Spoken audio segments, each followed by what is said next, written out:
Okay, I've got two more. Sharp. Sorry, still on Solo's one. Yes. Oh, this one rocked me. Mm-hmm. It rocked me to the core. So I say this all the time. I think my wife is the most talented person I've ever met. Sure. Right? I'm all right, man. She's the most talented person I've ever met. And the thing about that is it speaks to, again, her not even fully tapped into and realized potential. Sure. Her ambitions. Sure. And her goals, right? Which I am definitely, to some extent, a custodian of at some level, right? Sitting in the position of husband means I do sit in a place where I could break that. Yep. You understand how much power that is? Yep. Enough power to dim a light. Yep. Right? Yep. So with that said, I've also had to understand my bigger role in, besides being a husband to her. Sure. Because I know who I married. Yeah. I know exactly. Yeah. You guys think you know her potential. I know. Yeah. Right? Yeah. Or at least I know as much as I know. It's probably even more than I can imagine. Sure. Custodian, yes, custodian. Did you hear that word? And then he had the bass. Yes. That slow. I was like, Yes. I think I looped that pod for like 2 weeks.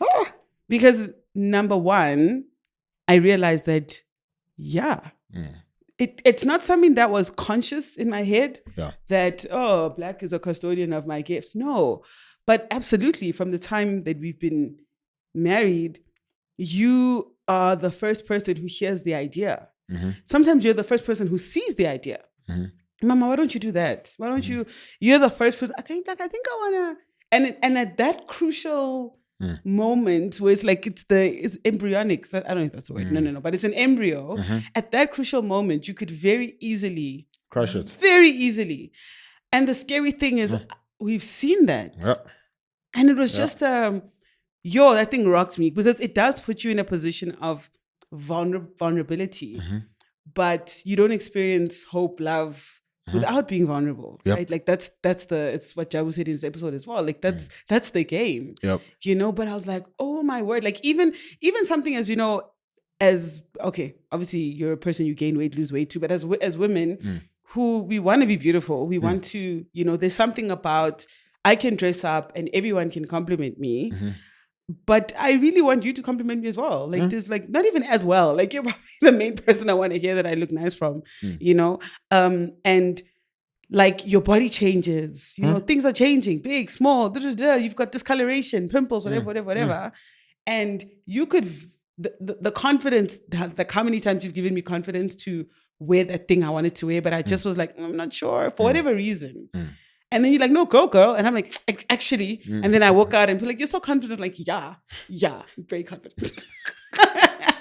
By the time somebody sees, fill in the blank, whether at the time me on stage or something, like it's gone through this process where you could have been like, it's a no, And I think what shocked me was that I didn't know it like in that term, but in that way, like, but you seem to be like, you agree. Like you didn't look shocked. And I was like, is that a thing that like, where do you learn that? Is that something that's like, honestly, I'm not trying to be weird, but like, is that like a spiritual like understanding? Or is that like something that men are sort of taught, they discuss that, Yes, I'm asking a deep question. Taught? Oh, flip, no. Never. Yeah. Or like in your community of brothers. Never. Dudes don't even talk about being custodians of their wives' dreams, bro. We don't. And we should. Sure. We should. That's why when Solo said what he said, I was like, we always use the term tribesman. It was like, on that issue, that's my tribesman.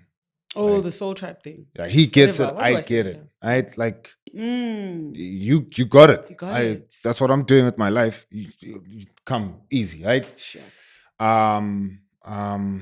And here's the thing, I have to give credit to all the guests that we've had. That as much as those guys, some of them didn't speak about being custodians, but it's in the conversation that I could pick up and how they treat their wives and how they speak of their wives. You know, so Koketo, another example, not wanting to wake up one day and his wife says, Yes. I'm married to a narcissist. Yes. Oof. Because he knows that he's a custodian of his wife's dreams. Right? Yeah, because he literally said, I want to ask her, I want to ask her, are you still living your dreams? Yeah. Are you still where God wants you Yeah. to be? Because Yeah. his personality is one that can bulldoze. Yeah. Sure. Yeah. Yeah. Hungani is saying that, you know, after the birth of their kid, and he's quickly going back to work, and then he's realizing, oh, smack, again, similar thing, work and home, you know, all in the same yard. Yes. And he's like, man, I'm losing sight of my family, etc., you know. And I'm like, here's a dude who really cares for his family, wants to work hard for them, and part of which is I'm using him to lead to my answer, where he's working hard because he wants to take care of his family. And I think that level of understanding and urgency to want to take care of your family only speaks to, or not only, but part of it speaks to a man understanding that he's a custodian of his family's dreams. You know, so Wow. for me, I'll say it in a way that I think will resonate with you, but that's why I work hard. Like I wanna work hard so that you don't have to think twice about doing something that you know that you're gifted at, you're good at. You know, it's the you know. Sorry, girl. It's fine. Maybe let me make you laugh. Put it in easy I ways. don't want to go there. If you, To our team behind the camera. all of us, all 100 of us. Gosh.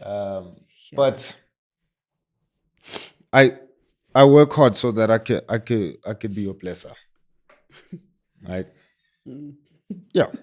Was that the joke? That's the joke. No, it's a joke, but it's real. No, it's real. So I'm saying, blesser. you know, typically Yes, blessers yes. want to get, you know, favors and Yeah, it's exchange. and some of those, the blessings that they give are for weaves and whatever. And some people might use it for whatever. Angiko lapo, that's not my portion.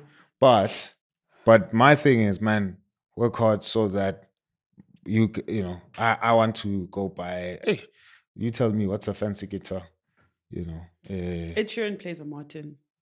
Grace, what's a fancy guitar? Grace knows all fancy things. Grace knows everything. Tell us, what's the most expensive fancy guitar? Anyway, Taylor. that one.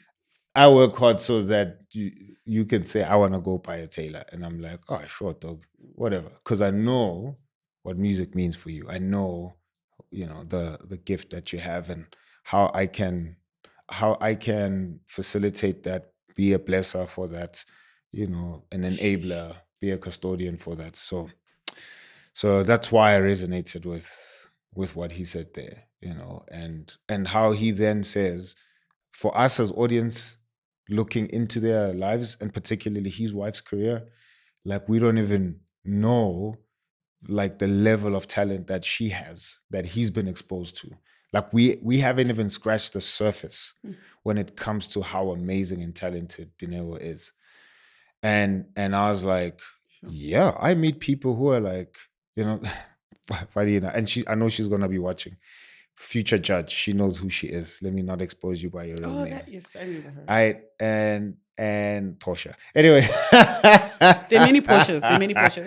Yeah. Anyway, but she was like, man, Redemption, which is my wife's album, that she released in 2020. Yeah. Yeah, at the funeral. Yes. It kept her going this year, the whole year, and she's final year law student. Come on, Blaque. And she's like, she pulls out her playlist. She's like, see, Redemption kept me going.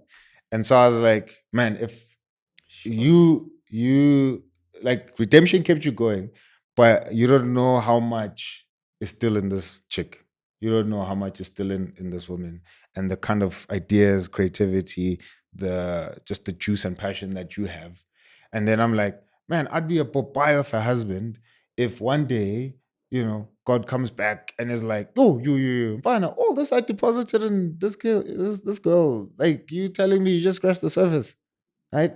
I'm like, God, I know how much you've given, and please enable me, to really dig deep and unearth all of that stuff and be a custodian of it, be a facilitator, be the guy who's gonna, I don't know what the art people are called, who then go display art, right? So whatever, that guy. Let me be that. Like, you are the Louvre.